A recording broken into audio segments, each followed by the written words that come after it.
أعوذ بالله من الشيطان الرجيم بسم الله الرحمن الرحيم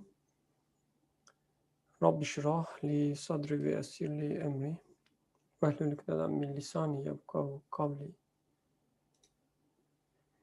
ربنا لا تزغ قلوبنا بعد إذ هديتنا وهب لنا من لدنك رحمة إنك أنت الوهاب اللهم أرنا الحق حقا وارزقنا اتباعه وأرنا الباطل باطلا وارزقنا اجتنابه اللهم نور قلوبنا واشرح صدورنا بنور القرآن والإيمان والإسلام وصل اللهم على سيدنا محمد وعلى آله وأصحابه وأتباعه وسلم. Selamun Aleyküm ve Rahmetullahi ve Berekatuhu. Inshallah, we will continue with 25th word, and I guess this is 25th word, first light and first ray. Again, we are reading from 25th word, first light and first ray. And within the first ray, I guess there are 4 or 5 points. 5, I guess. We started studying the first point, and inshallah, we will continue with the second point. Actually, this is okay. It's a long hierarchy. 25th word, first light, and then first ray, and then second aspect of the first ray, and within the second aspect, this is the first point, and there will be 5 points. But without getting lost with the hierarchy, we are talking about miraculousness of Quran, and in this part specifically, miraculousness in the eloquence of Quran, or the speech that is conveyed in the Quran. So far, what we studied is the way the words are used in Quran, the words, phrases, word orders, grammar. And we will continue with another example in this regard. And inshallah, with the second point, we will then continue with the wonderful eloquence in its meaning, rather than use of words, grammar, and word order. We will discuss the eloquence in its meaning. But before that, the last part of the first point, you can also see on screen. We will continue with another example regarding the eloquence of language use in Quran. So before we start with a new example, is there anyone who wants to share her or his the ideas regarding what we studied before? It could be in form of a summary, it could be in form of a question, or just a reminder, maybe a few words, a few sentences.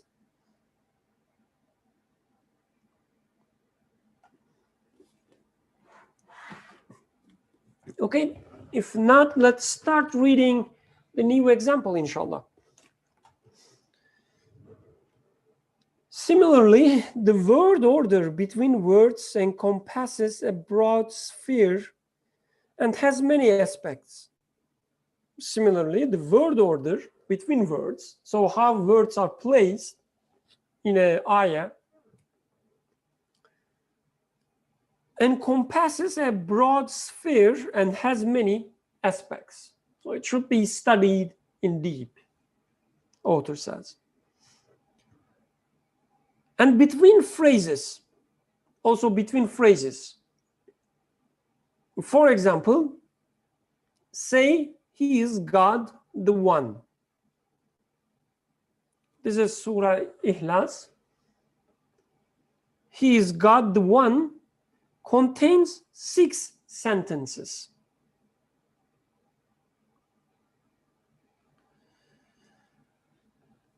He is God the One contains 6 sentences. 3 of them are positive and 3 negative. 3 of them are positive and 3 negative.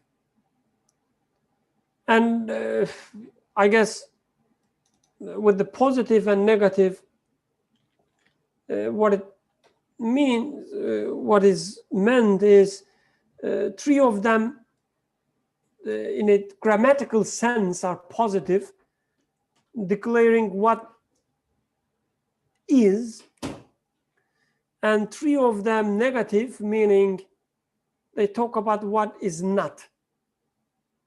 Okay, so God is, and then God is not. This kind of. At least this is what I understand. If you have any other understanding, please correct me. It proves 6 degrees of divine unity, and at the same time refutes 6 ways of associating partners with God.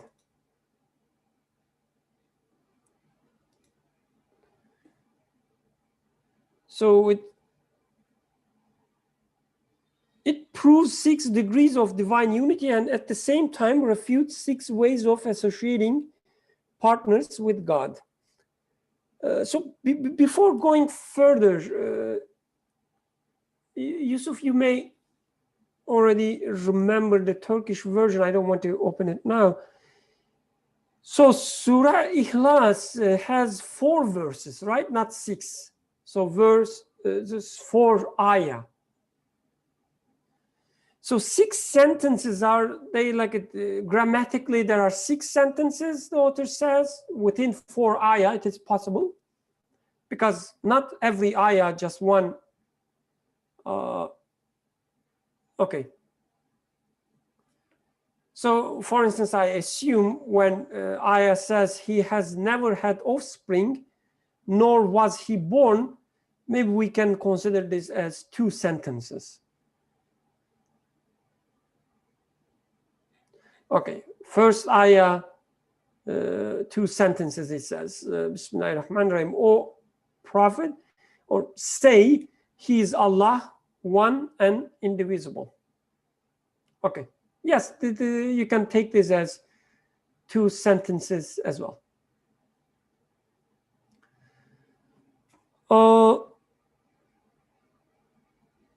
Okay.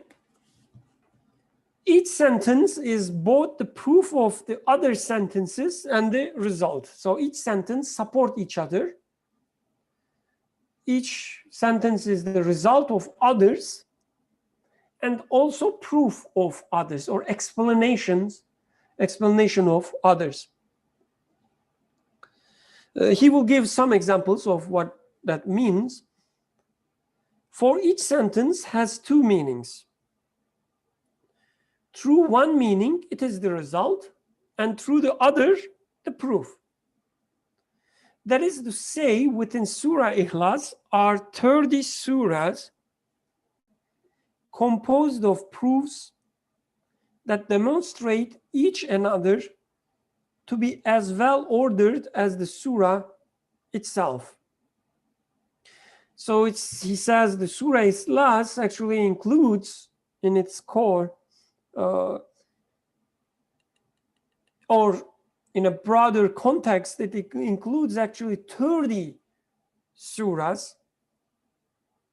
So it may have 30 different forms, and each of them are still well ordered as the surah itself. For example, now he will give an example how sentences are both proofs and results, or you can take them as not proof but premises and conclusions. Say he is God because he is one, because he is the eternal beside, because he begets not, because he is not begotten, because there is none that is equal to him. So this is one version, as he puts, the author, and then another version. So as you realize, like he now use he is one as the proof, or the explanation, the premise of he is God. So he is God here is kind of a result, and the others are supporting this result. And also his being the eternally beside is now supporting the previous sentence, which is he is one. So now he's giving another form of the same surah, another possibility. And there is none that is equal to him. So he started from the end now. There is none that is equal to him, because he is not begotten, because he begets not, because he is eternally beside, because he is one, because he is God. Now he reversed the order, and what supports and what is the supportive idea and what is the resulting idea is now reversed. And he is God, so he is one, so he is the eternally beside, so he is begets not, so he is not begotten, so there is none that is equal to him. You can continue in the same way. So let's stop here.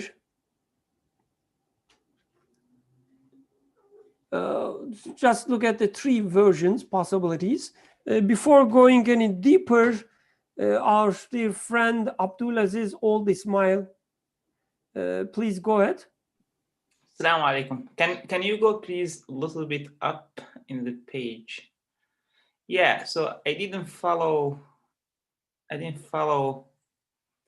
through one meaning, it is the result, and through the other, the proof. And also I didn't follow the Surat al-Ikhlas are 30 surahs composed of proofs. Sorry, I just couldn't follow that. Can you please like simplify it a little bit for me? Of course, Jazakallah khairan for the question. So I can even do better than just simplify and explain it better, try to explain better. I can ask brother, let's say Abdurrahman, if he's there, to explain. I'm sure he will explain better than myself what he understands, if he is available, of course. Could you repeat it?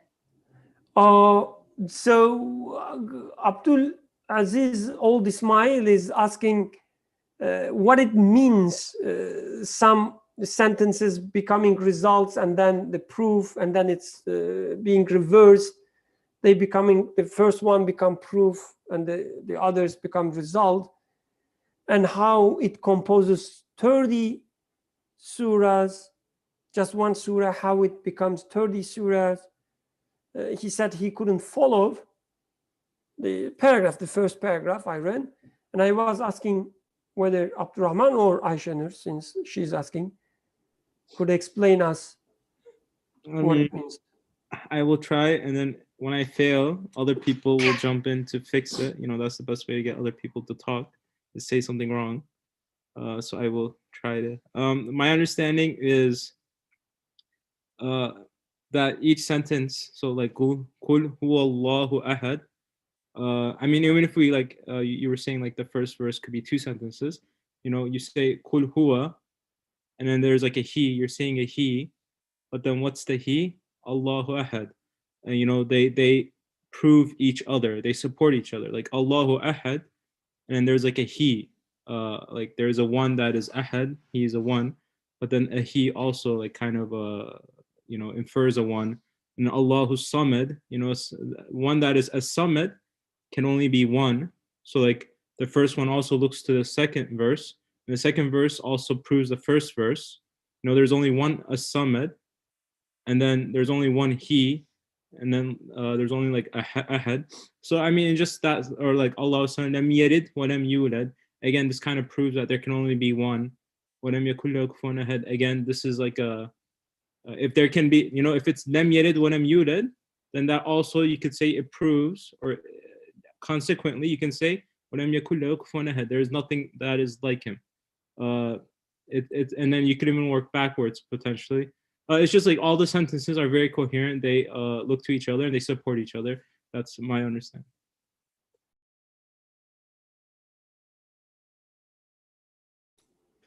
Jazakallah khairan. Anyone else? Yusuf, you sent Arabic versions. And Aziz says it helped. That's interesting. Alhamdulillah. Suhail, please go ahead. I mean, I think pretty much similar or the same as what Abdurrahman said, but in terms of at least what I took from the 6 sentences, so for the first verse, one sentence is Qul, say. Second sentence is Qul huwa, say he or say it.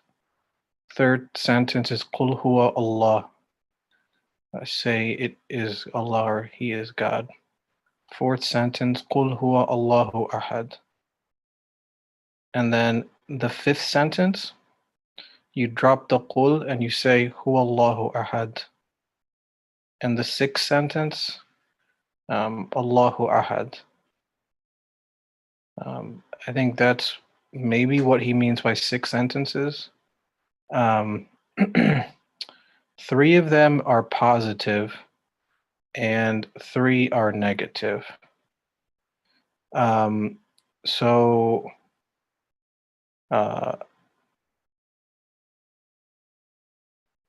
In other words, I think what he's also trying to say here is that 3 are affirming in a sense, in the sense of how do I say this? Let's take for example, Hu Allahu Ahad is a positive statement because it's an affirmation of what he must be. The negative, in a sense, is its opposite in that it's sort of implied in that if he is God the One, then he is not, for example, created or contingent, something like that. I think that's maybe what he's implying here, in that the positive statement here is looking to the negative statement, in that one side looks to him, one side of the statement looks to him, the other side of the statement looks to creation. I think that maybe is what he's implying here, because the creation is what, through the negation of creation, does one know who God is. So somebody may be able to say what those 3 of them are, and maybe the 3 are say he is God, and say he is the one. Maybe that's what it is. I'm not 100% sure, but and then kind of what Abdurrahman was saying also, through one meaning it is the result, and through the other the proof. Let's say, for example, if you talk about he or it,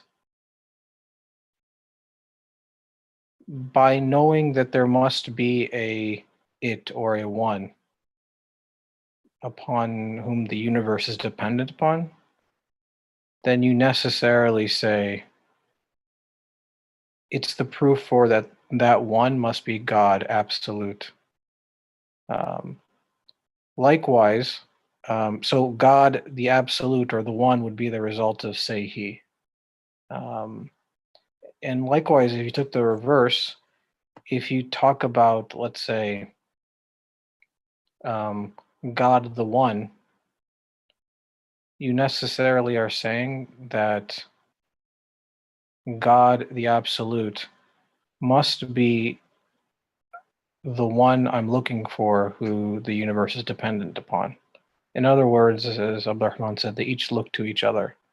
You can't talk about it or something that the universe is dependent on, like you know that, but you can't talk about that he unless you're talking about God absolute. Unless you're talking about God. And if you're talking about God, then you must be talking about the one, the absolute one. And if you're talking about the absolute one, then you must be talking about God. And if you're talking about God, then you must be talking about he. And if you're talking about he, say is, in a sense, you're necessarily confirming that reality. So I think that's kind of what he's trying to say. Somebody may be able to better clarify the 6 sentences, but unless that's what he's explaining at the bottom there.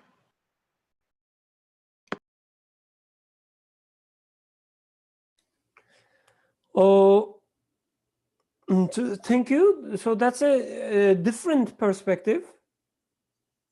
So like Abdurrahman, I was also like Yusuf, maybe more directly.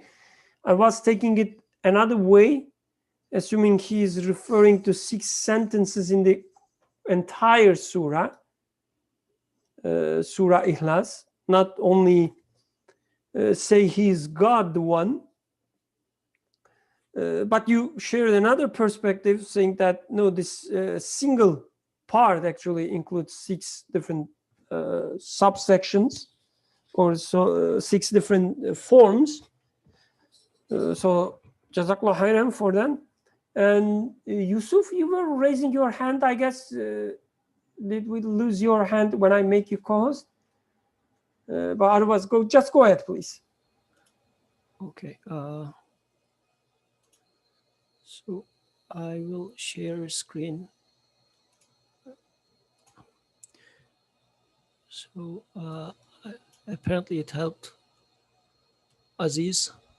So let's try if it's going to be more clear. So the way in the original text, I mean, pretty much in English, it's also clear, but just to highlight it in the original text. So in the surah, the sentences are separated from each other. قُلْ هُوَ اللَّهُ أَحَدٌ اللَّهُ صَمَدٌ. So like the sentences are not connected with each other. And the author is here as if saying that since they are not explicitly connected with each other, actually they can be connected with each other in various ways. And he says they can get connected in 3 of them, because so 3 of the verses, lam yalid wa lam yulad, these are the negation ones, lam yalid wa lam yulad wa lam yakul lahu. These 3 here, 3 and 4, there are 3 sentences in verses 3 and 4. These are the negative ones. Then qul huwa Allah, and then ahadun and Allahu as-samadu are the 3 positive sentences, as you Brother Bikan said. These are the affirmative ones, the ones that are defining. So what I understand from what the author is saying in here is you can connect them as one being a reason of the other, or one being supported by the other. And in here, For instance, he takes, in the first case, he takes the first sentence to the center, says, Qul huwa Allahu ahad, say he is God. And then for the rest, he says, the rest is the reason of this one. So this statement is being put to the center, this sentence now being at the center. The other sentences are being the evidence for that. So in this way, he puts this connective term, لِأَنَّهُ, because. So قُلْ هُوَ اللَّهُ أَحَدٌ, قُلْ هُوَ اللَّهُ, say he is God because he is one, because he is eternally besought, because he begets not. So since he is one, since he is the eternally besought one, so on and so forth, this is why he is God. In a sense, one can be God if and only if he is one, he is eternally besought, he begets not, he is not begotten, and if there is none that is equal to him. So this is one way to connect the sentences when we keep Qul huwa Allah at the center. But then in the second case, he gives another example this time, again with because, لأنه, but this time he takes another verse to the center, وَلَمْ يَكُنْ لَهُ كُفُوًا أَحَدٌ. So he takes the last sentence to the center this time, and every other verse becomes a proof for this central item here.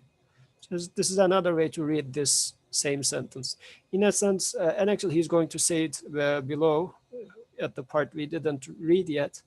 You can think of it like if you put 6 pebbles on the surface and you are putting just drawing lines between them, how many lines you can put in between them. And by putting one of them to the center, how many different shapes you can make. This sort of a thing I think he's talking about in here. So these first 2 examples he gives is using because as the argument, لِأَنَّهُ.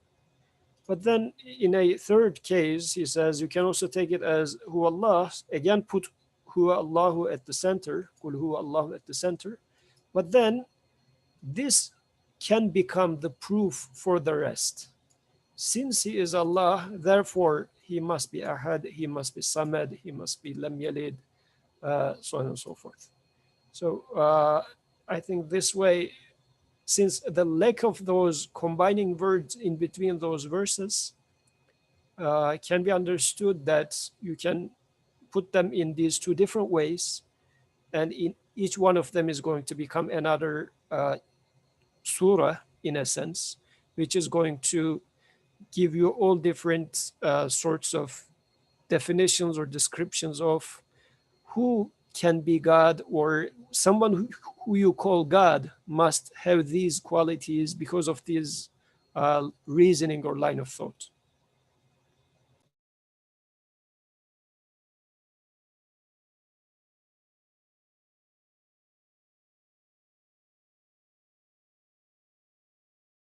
Jazakallah khairan.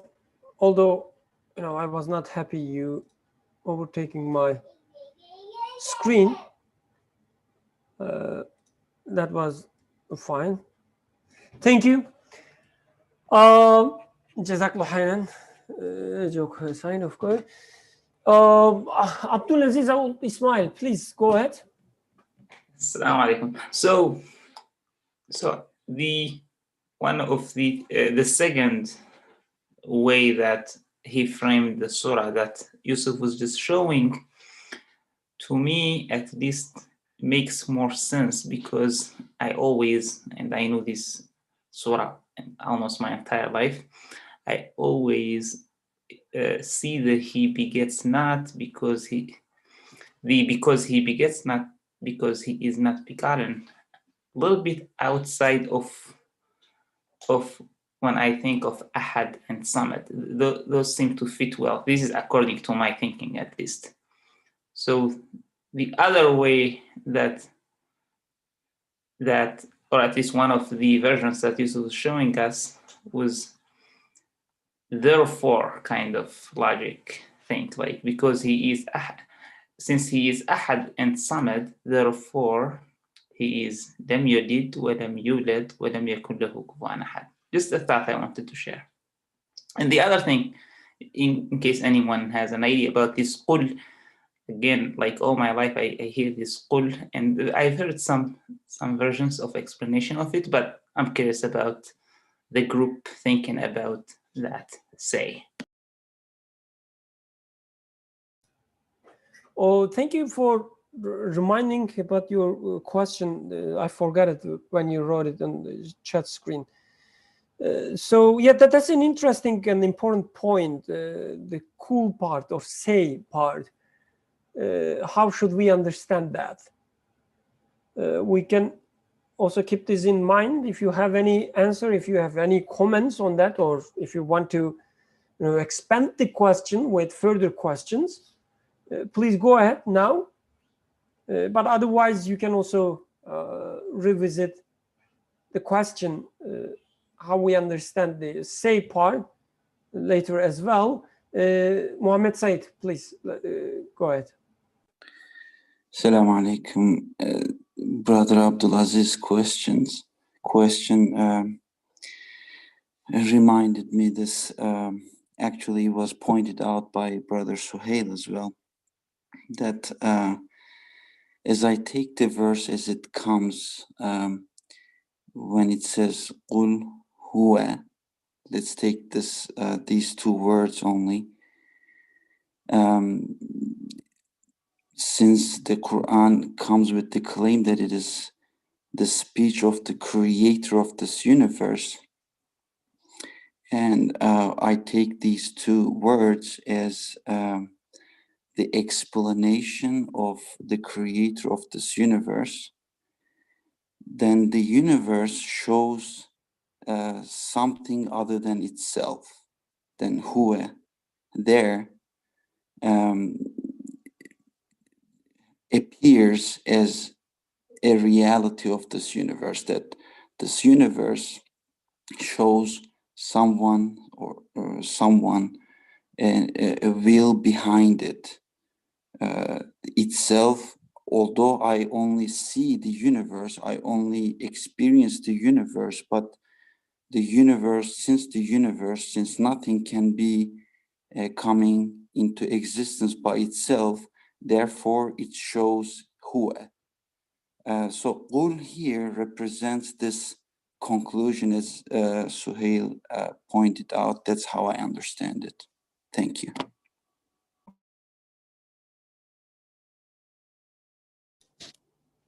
Jazakallah khairan.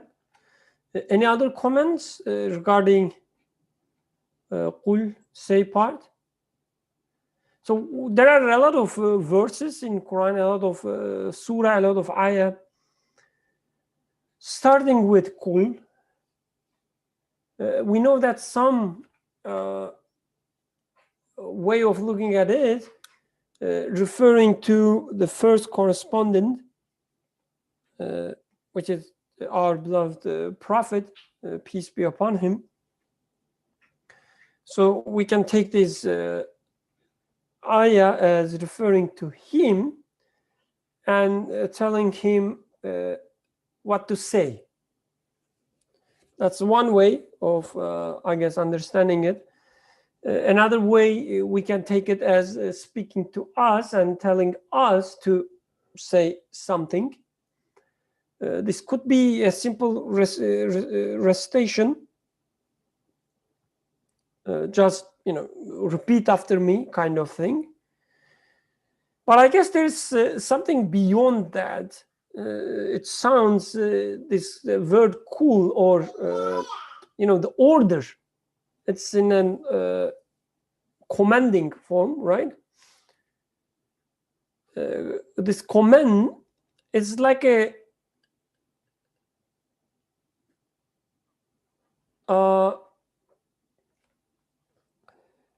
it's like a call. It's like saying the invitation, saying that, okay, here is the thing that you should be saying. This is your conclusion. And Quran invites us that whether this conclusion, to check whether this conclusion holds or not. It's like if you say that I believe in this surah, for instance, or I believe in like this is the divine speech of God, then you should come to the conclusion that huwa Allahu and huwa ahad and huwa samad. You should come all these conclusions, tell them, meaning you should be able to say it. You should be able to tell it. I guess this is another way of taking it. Another way would be, I guess, again, you can take it as a conclusion, but this time is as if telling us, look around you. Whatever you look, all the experiences that you go through will lead you, this conclusion will make you say, Huwa Allah, Huwa Ahad. Everything you go through, all the creation around you will make you say what follows. Because there are all these different interpretations that I can think of, but if you have anything other than that to add or maybe subtract from what I said, please go ahead.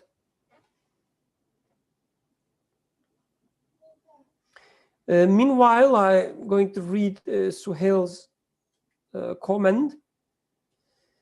He says the chapter is circular, as is often the case in the Quran, given the nature of absolute speech.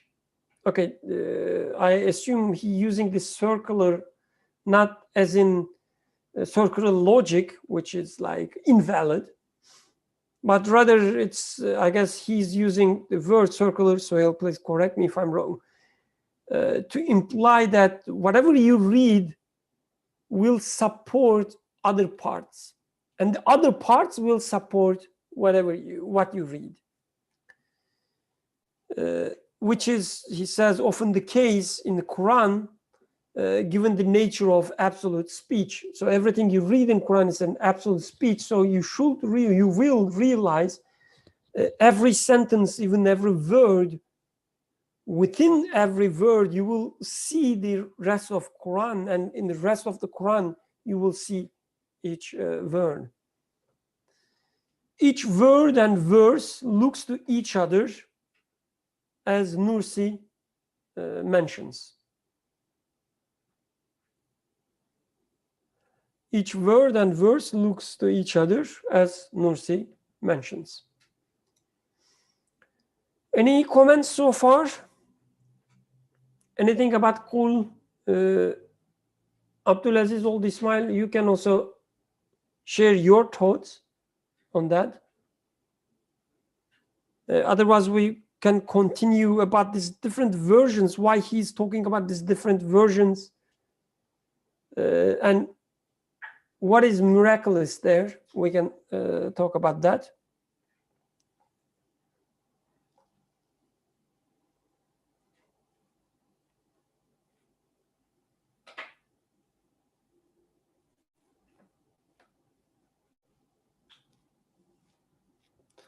Okay, no comments.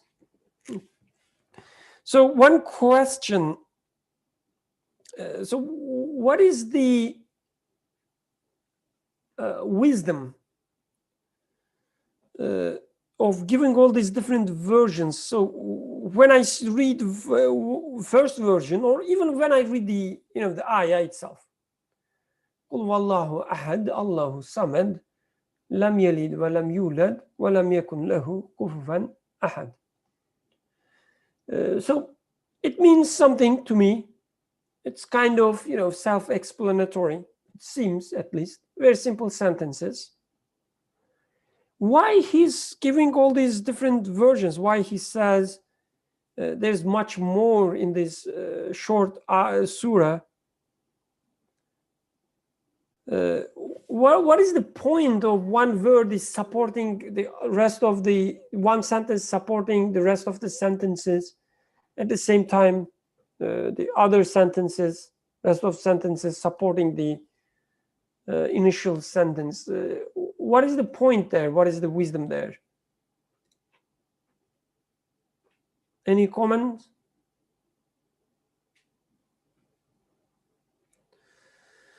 Mohammed Said, can anyone repost? Okay, I will do it. Meanwhile, Suhail, please go ahead. Oh, Yusuf already. Well, I guess I mean I had one or two thoughts. One, I guess he's talking about I mean just in one respect the miraculous nature of the Quran, which I mean this I think this section's about, in that it can't be human speech. At least, I mean, for myself, the way I speak, I don't speak in a way where I speak in the shortest or most concise manner necessarily, in which every word I say or every sentence supports one another or looks to one another. And more importantly than that, speaks about the truth specifically. So, I mean, here in this chapter, not only is it the shortest, most concise manner to speak about the world, but it gets to the heart of the matter about what the world is trying to tell you. To me, that's the miraculous nature of this chapter, and its eloquence as well. I mean, in other words, you couldn't put it more succinctly. I mean, there's nothing more to say beyond this chapter. If you were to make it more succinct, that's what I think that's what I mean. The other thing is, and I don't really know if he says this, but the way I take it also is that, you know, to me this chapter is it's not just theoretical, but it's very practical. And if, you know, like day-to-day life experience, I don't necessarily think in a linear way from point A to B to C. Like, I may start with something else and think backwards. I'm trying to think of a practical example, but in other words, I have all of this sort of sensory input coming in and all of these thoughts or feelings that are occurring to me, and they're not happening like in sequential order, like A, B, C, D, E is happening, but they're all kind of just happening at once, kind of like a circle. There's no beginning and there's no end. It's all the beginning and the end. And to me, this is what the chapter is trying to convey, is that you can start from any point in the chapter. You can start from the beginning. So the beginning, the conclusion up front, say he is God, and all things flow from there. Or you can start from the end of the chapter, and there's none that is equal to him, and work backwards all the way to the beginning. And that's kind of how life is, in that I can see from my day-to-day experience, or looking at myself, let's say, oh, there must not be anything equal to him, and therefore work from that point.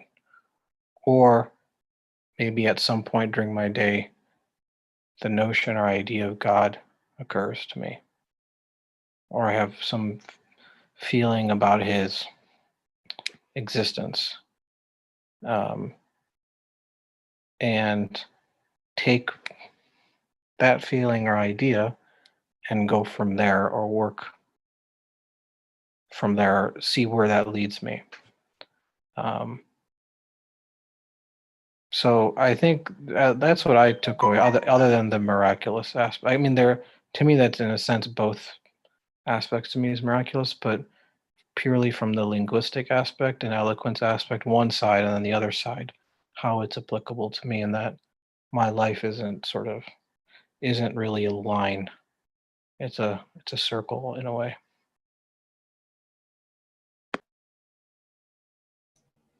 Jazakallah khairan. So, if I'm not getting you wrong, you telling us like on top of many other things, is that this way of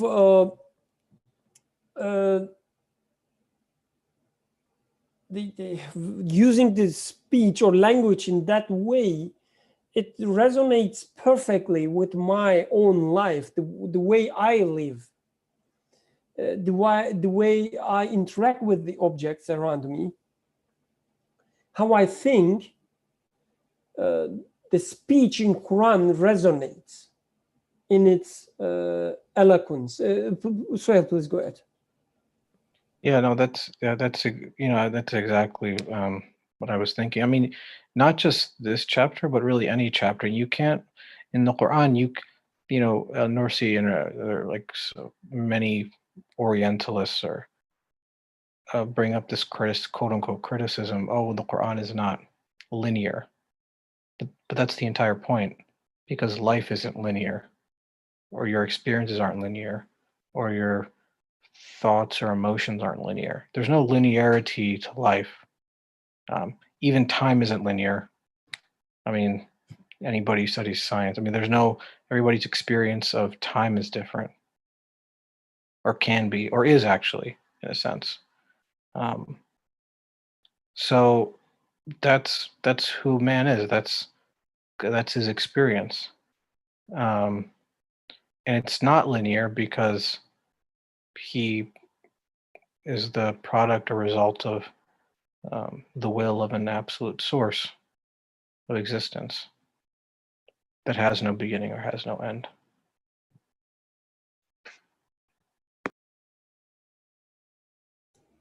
Jazakallah khairan, that makes perfect sense.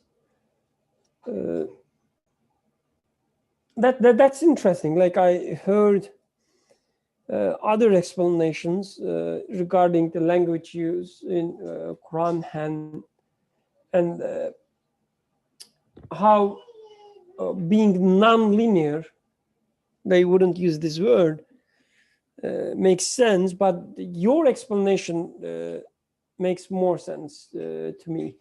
The fit between the use of language or use of narration, let's say, in general, use of narration in Quran and the way I live my life, the way I think, the way I experience, the way I am, I interact with objects around me. How my brain is activated by all these inputs. The fit between the two is, it's a nice, I guess, point. Any other comments?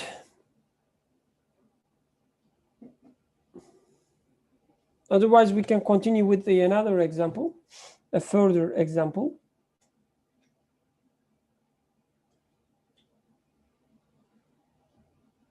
So we haven't talked much, although Suhail and a little bit Muhammad touched upon that. But regarding these versions or the surah itself, Surah Ikhlas, its content and how this content is conveyed in a miraculous way with these different versions. We haven't spoken much about the surah itself. Yusuf, please go ahead. So then can we say that author in here is telling us a way about how to read Quran also? in the rest of his writings, he is also highlighting that Quran should be read with the universe, with the existence. In a sense, Quran is explaining us, or Quran is the like, as there are explanations of Quran, author says Quran is the explanation of the existence. So this is why they should be read together. And in here, the author is telling us how Quran should be read, in a sense, saying that the verses are, although if you read it straight, it is simply, this is who Allah is, he is this, he is that, he is that, he is not this, he is not that. So he says, but within these sentences, there is relationships in a sense that one is proving the other. So which means when I'm reading Quran, I can ask that question. When I read the first verse, قُلْ هُوَ اللَّهُ, say he is Allah. Do I say he is Allah? Why shall I say? I should ask myself. Then he says, لِأَنَّهُ أَحَدٌ. So there is this, because he is one. So then that means, since this is a proof now, his oneness should be also available for me. I should be able to arrive to the conclusion that he is one. And from this, he being one, then I can go to the conclusion that, oh, therefore, this one is Allah, or he is the Huwa. In a sense, what I'm trying to say with this is, there is this notion of some superpower or some beyond and above existence thing. But the second verse says, this one, this concept you have, the concept of he you have, must be a necessary conclusion, result of ahadun. Just look at the existence. Don't you see that there's this order which tells you that the doer is one? Therefore, the one you have this notion of he, or as somebody would say, superpower, or some sort of something above me. Yeah, he must be ahadun, or he must be samadun. He is not needy of anything, but everything else is in need of him. So in a sense, when I'm reading Quran, I should be asking those questions, and then as these questions arise, I will find answers right within the text itself. And then reading Quran as an explanation of the existence, the same thing will happen. So I will ask those questions to the existence, and then Quran will, as if like the author is now moving us over the sentences, Quran is going to make me move over the existence verse by verse, starting with the stars, and then moving from the stars to the sun, from day and night to human face, for example. Quran gives provides examples like the starts from the stars, then talks about day and night, then comes to human, then goes to dharra, like the particles. Quran does the same thing by moving us over the existence, and as if implying one is a support of the, like there's this line of thought or chain of arguments supporting each other, eventually supporting the idea of Hu Allah. So I guess in a sense, Surah Al-Ikhlas is an example of this, and the author is also giving us a way to read Surah Al-Ikhlas as well. Jazakallah khairan. So not only Surah Al-Ikhlas, but the entire Quran, right? Oh, so the points that you raised, they are really important. They reminded me some other things. So he says, the one sentence supports the other sentence, or it's a proof of other sentences, or result of other sentences. So he actually talking about reasoning. He's talking about, the arguments being proof, result. So it's as if the author is telling us that when you read a sentence in Quran, just don't take it as it is, like oh, it is written in Quran, so I believe in it's, you know, in my holy scripture, everything is true. Yes, this is true. As a conclusion, whatever you try, probably you will reach the same conclusion that everything in it is true. But author tells us that it's like it's not a position that you should start with. With every sentence you read in Quran, or even every phrase, you should try to understand what it means. You should try to see how it is defined in Quran. So one sentence being a proof or explanation or result of another sentence means you should study them. You should see how they relate to each other. So for instance, Kul huwa Allah. So huwa Allah. He is Allah. So we usually just say, okay, Allah. I mean, we know what we mean with Allah. He is our God. We believe in Allah. X religion A believes in one God. We believe in Allah. But Allah is a proper name, right? Like Birkan or Yusuf. Not Aziz, maybe like Atik. But anyway, so it's a proper name. It means like it doesn't have a self-explanatory definition within it. So you cannot, for instance, expect saying that like a total foreigner, a stranger, oh, Birkan is a great guy, and believe that. He or she would tell you that, you know, who is Birkan? What are you talking about? I don't know any Birkan. Among my friends, there's no Birkan, or within my family, I don't have any Birkan. So I don't know any Birkan. The same way when you say, you know, you should believe in Allah, the question is, you know, who is Allah? What are you talking about? So Quran used the word Allah, and it says, you know, who Allah? He is Allah. And you should believe in that. But the Quran doesn't leave it there. It gives us an explanation, fills in this proper name. So this proper name would be, you know, will represent something that you know of. Like for Aziz, for instance, when he says Birkan, it means a lot of things. It's not just a word. When Aziz says Birkan, it has all these different connotations. It includes all these experiences that he has with Birkan. So for him, for instance, the word Birkan means clever, handsome, attractive, funny, you know, all these things. And with word Birkan, he means all of them. The same way Quran tells us, and author emphasis, or I guess put the emphasis on that here.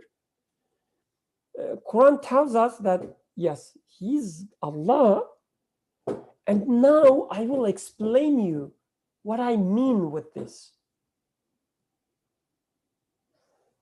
So he's Allah, which means, it says, he is one, which means he is the eternally besought one, which means he begets not, he is not begotten, which means there is none that is equal to him.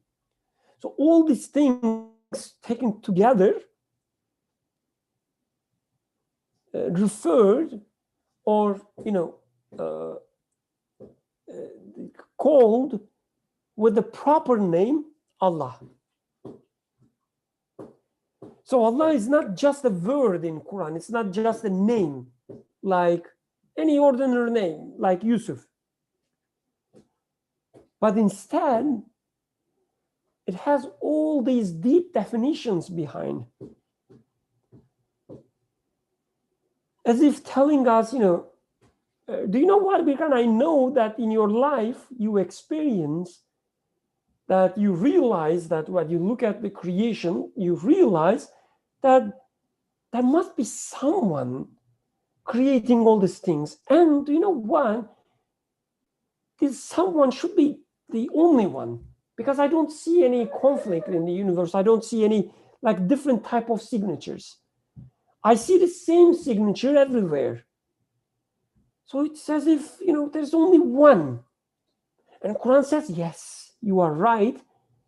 And you can call this, you know, the conclusion that you reach, this someone, as Allah. So kul also, I guess, in that regard means also you can call him as Allah. So that's interesting, like the way author takes it, each sentence explaining each other, being proof or result of each other. It means do not take each sentence as it is and just accept it. Oh, I'm Muslim. You know, if it says he's not begotten, he's not begotten. I should only memorize that. No, it says no, the explanation just next to each other, like just next to that. After this sentence, there's a huge explanation. And before this sentence, there's a huge explanation. Try to understand what it means.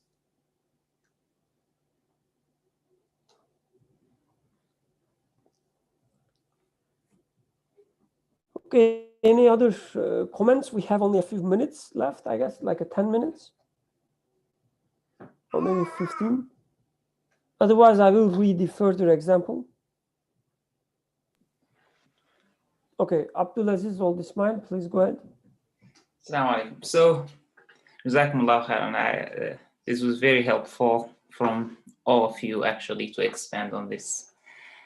One thing definitely I struggle with is I feel like if I read Surah Al-Ikhlas, it's just really heavy.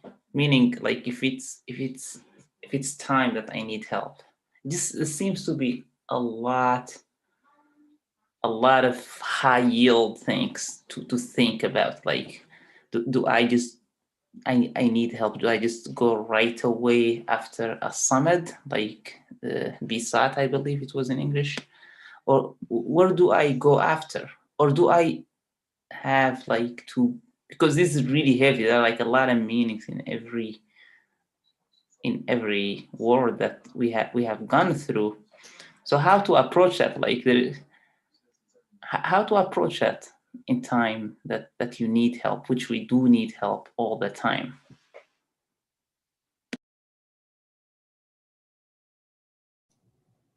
Great question. Any comments? Any possible responses to that? Mohammed Said, please go ahead. Again, this is an interesting question and I loved it. I would like to take the verse Lam yelid walam yulad to kind of an answer to Abdulaziz's question from my personal life. What I usually do is that I put my trust in the results of my plans. The results of my plans are going to be my savior. I will be saved through the result of this, through the result of that. When this happens, I will be okay. When this happens, I will be doomed, like that. I put the condition, or I condition myself to the result of the things that I plan to do. And it always leaves me with a gap a dissatisfaction.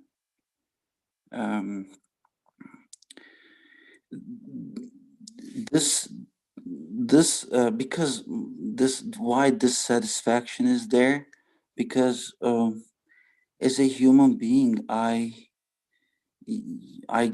cannot accept the fact that my life is simply the results of the conditions, or begotten, like the condition, what I mean, or the result, what I mean when I say result, is the begotten result of my my plans. I am left with a dissatisfaction because I cannot accept such a life that you know, this happens and then I'll be okay, and if I continue thinking in this way, there is an end, which is death, and all these results become meaningless, or begotten results of my plans. So I find myself with a dissatisfaction with my plans. I need to be connected to something else that can really solve this dissatisfaction, and that can solve this meaningless end, the death seems to be. So Lem Yelid Velem Yulad gives me an idea not to be connected to the results, begotten results, but the creator of the results, the giver. While I am planning, while I find myself with a need, simply Lem Yelid tells me, Lem Yelid Velem Yulad gives me, opens a way for me to see the need as given, as a call from the creator, so that I am not connected to the result of my plan, but to the giver of my need. And then becomes a meaningful relationship between me and the universe. So, and the result is becomes his provision, his bounty. Again, it's a meaningful relationship. It's not, I did this and then I got this result, you know, without having any connection to the creator, which is the reality of me, that I am not the creator of my needs. I am not the creator of anything in the universe. So connecting to the creator is both a reality, and also with this reality, there comes a satisfaction within my dealings. I wanted to share this. Thank you.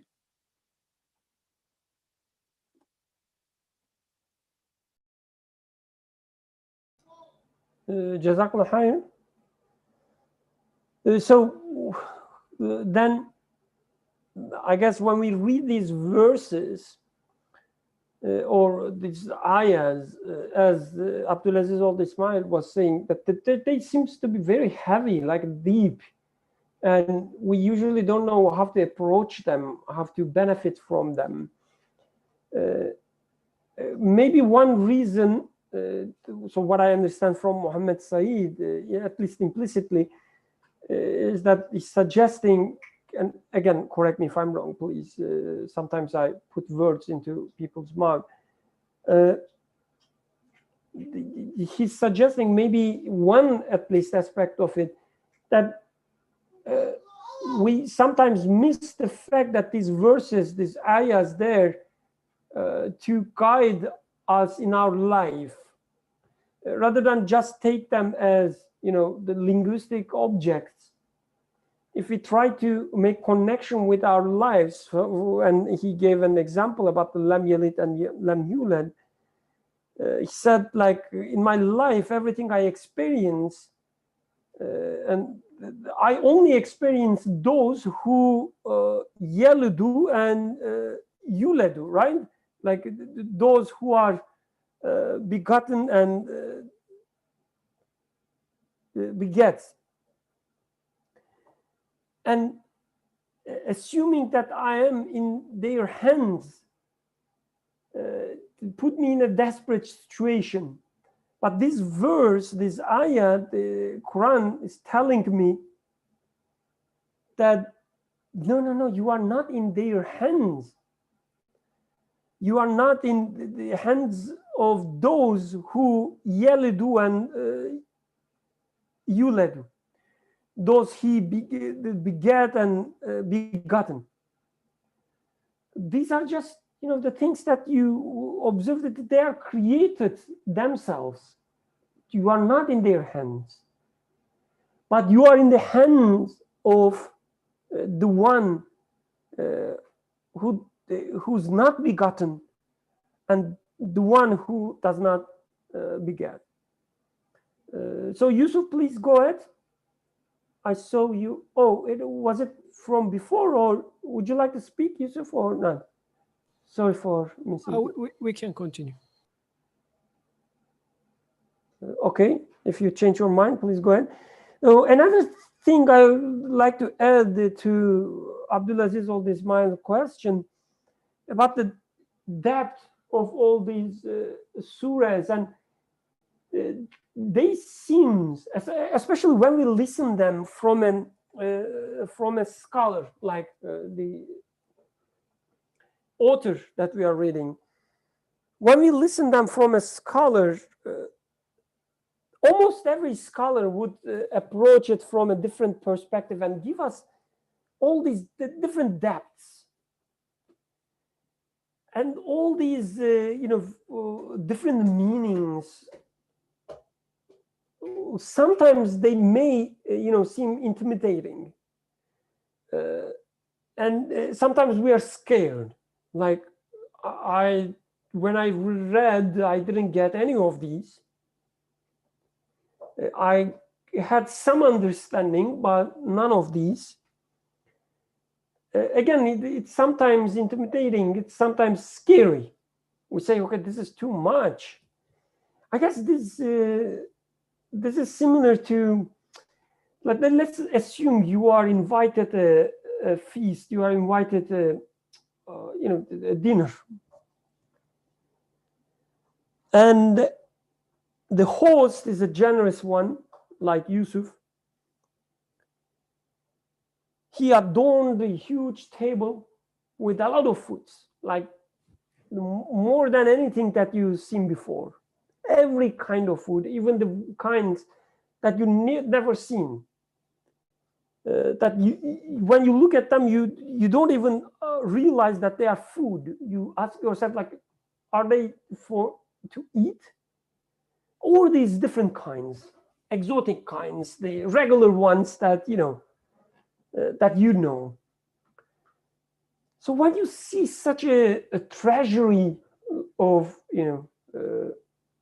the food meals, you usually do not say what kind of host you are, giving me all these different foods. How am I supposed to eat all of them?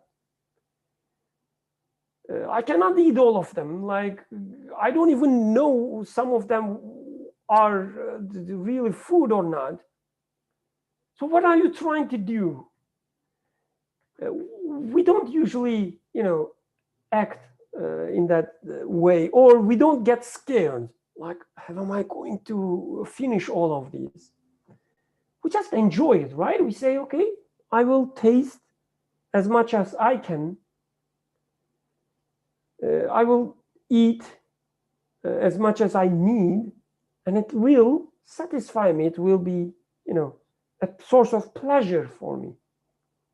And the rest will be another source of pleasure, knowing that, I'm dealing with a generous host.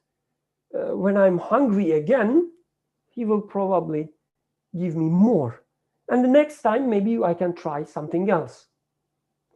So I guess it's the same way, like when we look at all these deep meanings in Quran, rather than intimidating us, rather than making us scared, I guess they should give us a sense of pleasure, saying that, you know, okay, this time I tasted this meaning and it was beautiful, alhamdulillah. Next time, if I have capacity, you know, if I'm ready for it. Sometimes, you know, you are not ready for a certain seafood. When I'm ready for another one, I will also benefit from it as well. And knowing that all of them are there for me to enjoy, it's a source of pleasure. So in short, I guess we shouldn't feel stressed when we see all these different explanations, all these different meanings, just because, you know, we cannot end up with such an interpretation ourselves.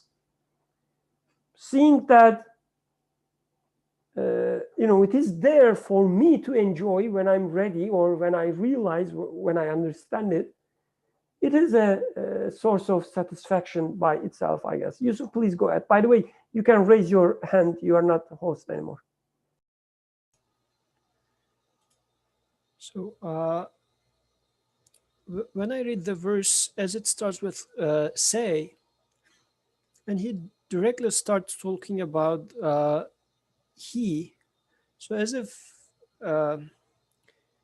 let's say, within a small friend circle, there is somebody that everybody is interested in, or let's say everybody is waiting a news from. Or maybe, let's make it more personal. Let's say I might be thinking day and night about my mother. Maybe I'm not pronouncing the name or anything, but then Brother Birkan knows this, my wife knows this, everybody knows this, let's say. They come and start telling me, he is.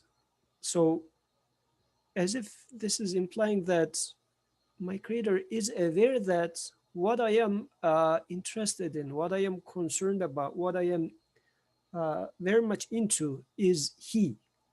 You know, that he that you are so much interested in then starts talking about this he to me.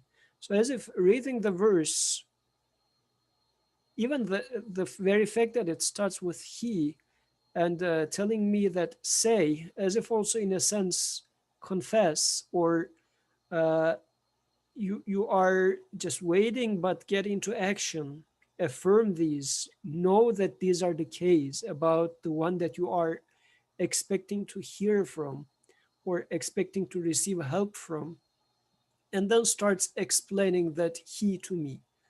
So in this sense, the chapter gets really exciting to me because it is giving me the news of the one that I am expecting the news from. So also it puts me in a condition to question myself. The one that I was definitely, I'm in expectation of something, because nobody wants to die. Why do I not want to die? Why do I love life? I am in expectation of something. So this expectation is there. This is why life is so sweet, right? So as if this verse is saying that, you know, there's this expectation in you, and here's the news of what's going to satisfy your expectation. Now I am telling you, I am naming you the thing that you are in expectation of.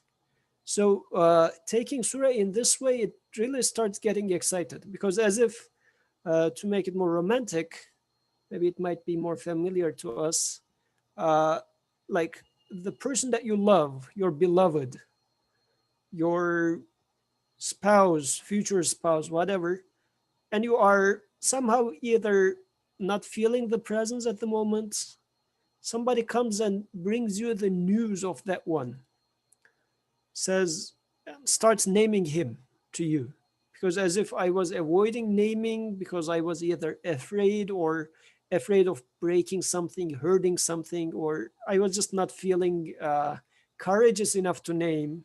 Sometimes these sort of things happens, although everybody knows what you are talking about, what you are feeling like, but you are avoiding to name it. As if this verse immediately starts saying, Qul huwa Allahu, then the one that you are worried about, the one that you are in expectation of, he is Allah, and he is as such. And all the following verses are as if to also save me from the worries, as brothers commented about Muhammad Saeed. Brother Birkan, although you made the comments about this, to save me, free me from my worries, because I am in expectation of such a one who is going to make the living of life sweeter than ever. It's already sweet. To live life is already sweet. This is why I don't want to die. But still it hurts sometimes.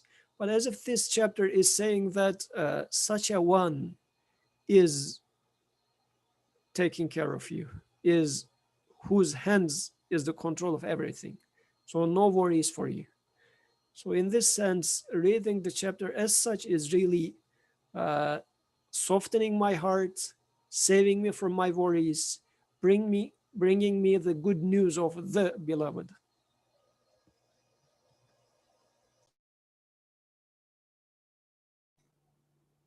جزاكم خيرا.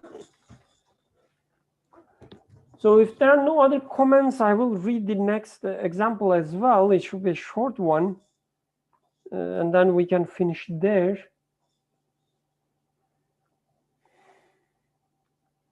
A further example.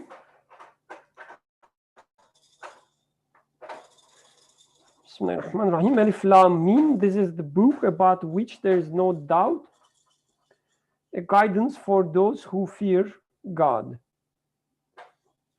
So this is the first two ayahs of Surah Baqarah. So chapter 2.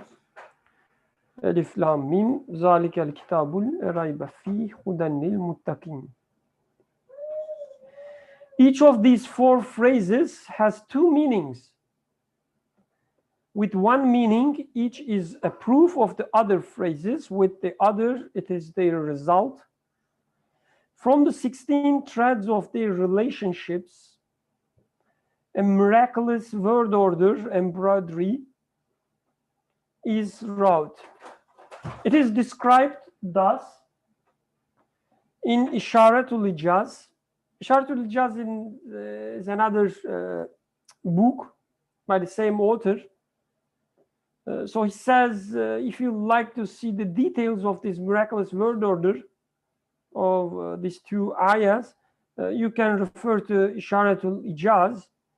Yusuf, if you don't mind, if you can give the link exactly for this part when he studies these verses for further, the reference, for future references. It is described thus in Isharatul Ijaz. So we will skip this. It is discussed there. He says, also, as is explained in the 13th word, another word that we studied before, it is as though all the Quran's verses have eyes that see most of the other verses and faces that look to them, so that each extends to the others the immaterial threads of relationship. So that each extend to others the immaterial threads of relationship. Each weaves a miraculous embroidery. From beginning to end, Isharatul Ijaz expounds this beauty and eloquence of the word order. This book, Isharatul Ijaz, it's all about the word order, the meaning of all these verses. It's more like a traditional, let's say,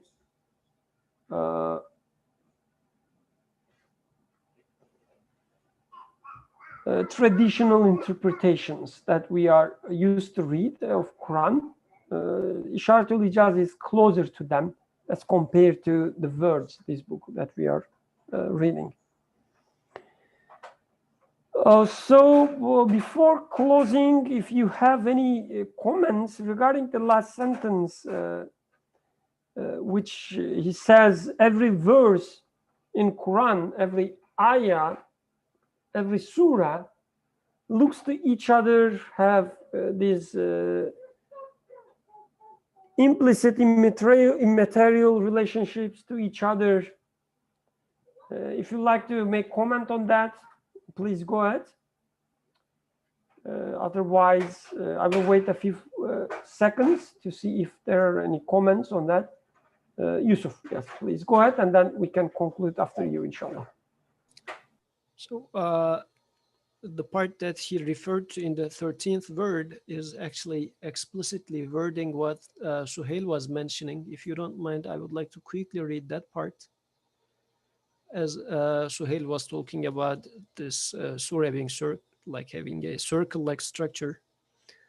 In the 13th word, as he mentioned in the last paragraph that you just read, the author says, another reason the Quran of miraculous exposition is not in verse, despite the perfection of its word order and orderedness and its expounding with its well-ordered styles, the order and art of the book of the universe is that by not entering under the restrictions of meter, each star of its verses can be a sort of center to the most of the other verses and be a brother to them, and each can form a connecting line with the verses within the sphere encompassing it, in order to be a bond in the relationships which exist between them.